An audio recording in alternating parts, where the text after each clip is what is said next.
조만간에 손흥민과 포스테코글루 간에 큰 사건이 벌어질 가능성이 높다. 그 중심에는 손흥민의 영혼의 단짝 해리 케인의 조언이 있는 것 같다. 최근 손흥민의 태도가 눈에 보일 정도로 현저한 변화를 보이고 있어 많은 축구 전문가들로부터 손흥민의 심경에 큰 변화가 오고 있다고 말하고 있습니다. 몇몇 전문가들은 겸손하고 예의가 바른 손흥민이 경기 후 작심하고 토트넘에 대한 자신의 생각을 여과 없이 쏟아내는 것은 많은 것을 시사한다고 언급하면서 포스테코글루과 토트넘이 보여주는 손흥민을 향한 태도 변화는 손흥민이 최근 더 이상 참지 않고 자신의 목소리를 내게 한다. 그 뒷 배경에는 절친 해리 케인의 조언이 있었을 것이라고 언급해 많은 팬들의 관심이 집중되고 있습니다. 어떤 상황인지 더 스포츠가 자세히 알아보겠습니다.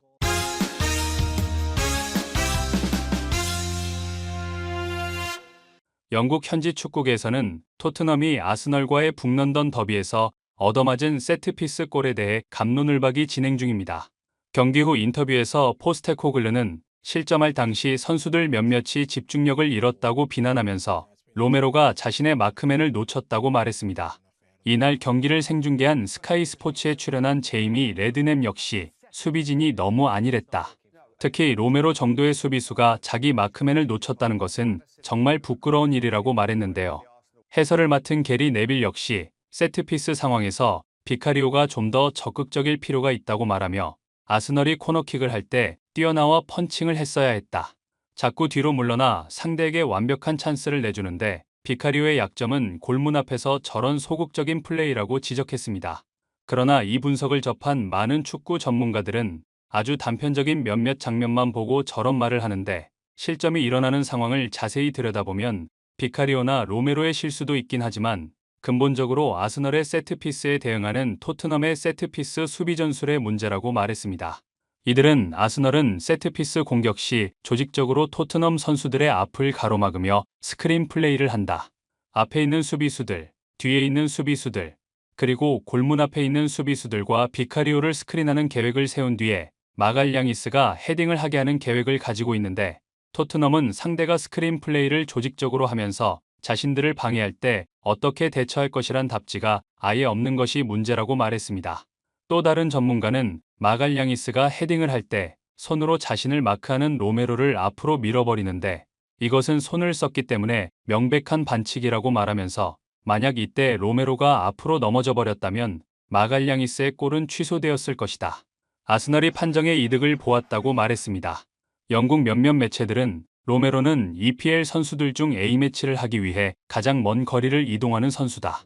토트넘이 그의 컨디션을 위해 전세기를 보내주거나 했어야 했는데 로메로는 일반 비행기를 타고 무려 20시간이 넘는 시간을 쓰며 토트넘에 복귀했다고 말했습니다. 이 매체들은 이어 로메로는 아르헨티나 A대표팀 경기를 치르고 난 뒤 토트넘으로 돌아와 경기에 출전할 당시 몸살 기운이 있어 열이 있었다. 그럼에도 불구하고 포스테코글루는 로메로의 출전을 강행했는데 경기에 지고 나서는 로메로가 선수를 놓쳤다고 비난해 로메로의 심기를 건드리고 있다고 말했습니다.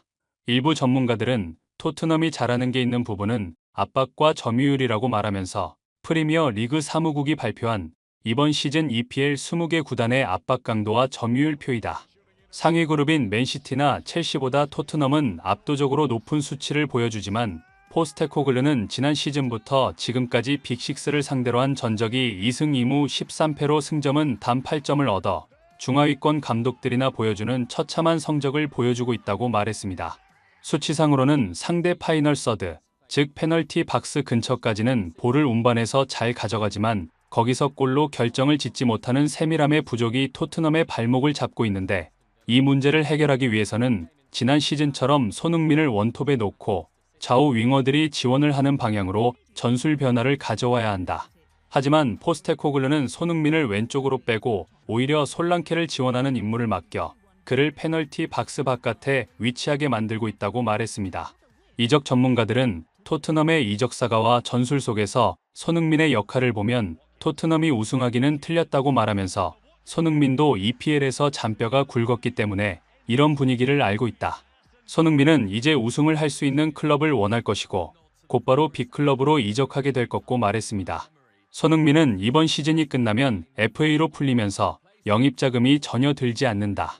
이렇게 되면 당장 즉시 전력감이며 열골 이상을 넣을 수 있는 최정상급 공격수인 손흥민에게 빅클럽들은 당연히 오퍼를 할 것이라는 것이 현지 분위기라고 말하면서, 손흥민은 토트넘이 자신을 간절히 필요로 하지 않는 이유는 어린 선수들을 영입해 팀을 리빌딩하려는 기조 때문이라고 파악하고 있고, 유망주들을 영입하는 토트넘의 현재 모습에서 우승 가능성 자체가 없는 팀이라고 판단해 팀을 떠나려고 재계약을 하지 않는 것이라고 말했습니다.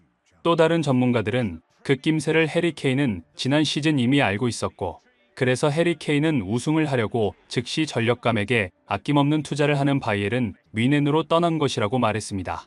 그 당시 30세의 해리 케인을 누가 돈을 주고 데려가겠느냐는 비아냥이 존재했지만, 실력이 있다면 반드시 빅클럽이 달려들게 마련이다. 어떤 팀을 상대로도 골을 넣을 수 있는 월드클래스 골잡이는 전 세계적으로 10명이 채 되지 않기 때문에 챔피언스 리그에서 우승하려는 야망을 가진 빅클럽이라면 손흥민이나 케인 같은 수준의 골잡이에게 1천억 투자하는 건 일도 아닌 것이라고 말했습니다. 해리 케인은 뮌헨으로 이적한 후 개인 기록에서 승승장구하고 있지만 아직 우승 트로피가 없는 것이 흠이긴 하다. 하지만 토트넘에 있을 때처럼 답답한 축구를 하지는 않는데, 이 상황을 본 손흥민 역시 많은 생각을 하는 것은 당연한 일이라고 말했습니다. 해리 케인은 독일 뮌헨의 알리안츠 아레나에서 열린 2024-25 UCL 리그 페이지 1차전 디나모 자그레브와의 경기에서 4골을 몰아치며 팀의 9대2 대승을 이끌어 토트넘의 손흥민과는 대조적인 모습을 보였습니다. 많은 축구 팬들은 해리 케인을 봐라, 토트넘 떠나서 승승장구하지 않나, 손흥민도 더러운 토트넘에서 더 이상 고생하지 말고 빨리 떠나야 한다, 절대 재계약은 하지 말아야 할 것이라고 목소리를 높였습니다.